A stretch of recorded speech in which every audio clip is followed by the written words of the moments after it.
Hi అండి, ఈరోజు egg fry ఎలా చేయాలో చూద్దామా? రండి చూద్దాం. ఇప్పుడైతే కడాయి అయితే పెట్టి ఆయిల్ అయితే వేసానండి. ఎక్కువేం ఆయిల్ పట్టుదండి దీనికైతే, కొంచెమే అయితే వేసాను. దీంట్లోకైతే ఇప్పుడైతే కొంచెం 1/2 టీ స్పూన్ పసుపు అయితే వేసుకుంటున్నాను.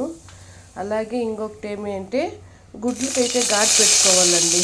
ఘాట్లు పెట్టుకుంటే గుడ్డు అనేది మసాలా అనేది గుడ్డు లోపలికైతే వెళ్తుంది. ఇప్పుడైతే గుడ్లు వేసి చూపిస్తానండి. ఇప్పుడైతే గుడ్లు అయితే వేసుకున్నాం కదండి. ఒక 1/2 టీ స్పూన్ సాల్ట్ అయితే వేసుకుందామండి దీంట్లోకైతే. అలాగే కొంచెం తెల్లగడ్డల ఆయిల్ అయితే కొంచెం అయితే ఆయిల్లో వేసుకుందామండి. ఇప్పుడైతే దీన్ని అయితే మిక్స్ చేసుకుందామండి. ఇలా అయితే మిక్స్ చేసుకుందాం. కానీ హుషారుగా ఉండాలండి, కోడిగుడ్డు అయితే ఎగురుతుంది. కొంచెం హుషారుగా అయితే వేయించుకోండి. చూడండి, ఇప్పుడైతే గోల్డెన్ బ్రౌన్ కలర్ వచ్చే వరకు వేయించుకున్నాను కదండి. ఇప్పుడైతే ఘాట్లు అనేది తెలుస్తుంది చూడండి. మీకైతే ఇలా ఘాట్లు అయితే పెట్టుకోవాలండి. ఇప్పుడైతే దీనిలోకి ధనియాల పొడి, మిరప్పొడి వేసుకుందామండి. ఇప్పుడైతే 1 టీన్ ధనియాల పొడి అయితే వేసుకుంటున్నానండి.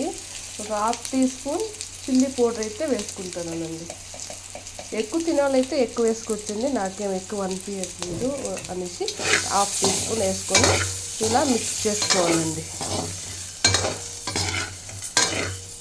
చూడండి, ఇలా అయితే మిక్స్ చేసుకోవాలి. పూర్తి అయినాకైతే చూపిస్తానండి. ఇప్పుడైతే ఇది అయ్యిందండి. దీనికైతే ఈ తెల్లగడ్డల మసాలా అయితే ఉంటుంది కదా, ఇది మనమైతే ఘాట్లు పెట్టుకున్నాం చూడండి. ఈ ఘాట్లకైతే ఇలా అయితే పెట్టుకుంటే ఆ మసాలా అంతాను బాగా కోడిగుడ్డు అనేది ఈడ్చుకుంటుందండి. మనం తినేప్పుడైతే నోటికైతే రుచిగా అయితే అనిపిస్తుంది. అందుకే మనం మసాలా దీంట్లో అయితే పెట్టుకోవాలి. చూడండి ఎంత బాగా అయితే అయింది. మేమైతే మనిషికి 2 అన్నట్లు 8 కోడిగుడ్లు అయితే ఉడికిపెట్టానండి.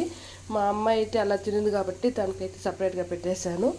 మా ముగ్గురికైతే ఇలా అయితే చేసుకున్నామంటే చాలా అంటే చాలా బాగుంటుంది.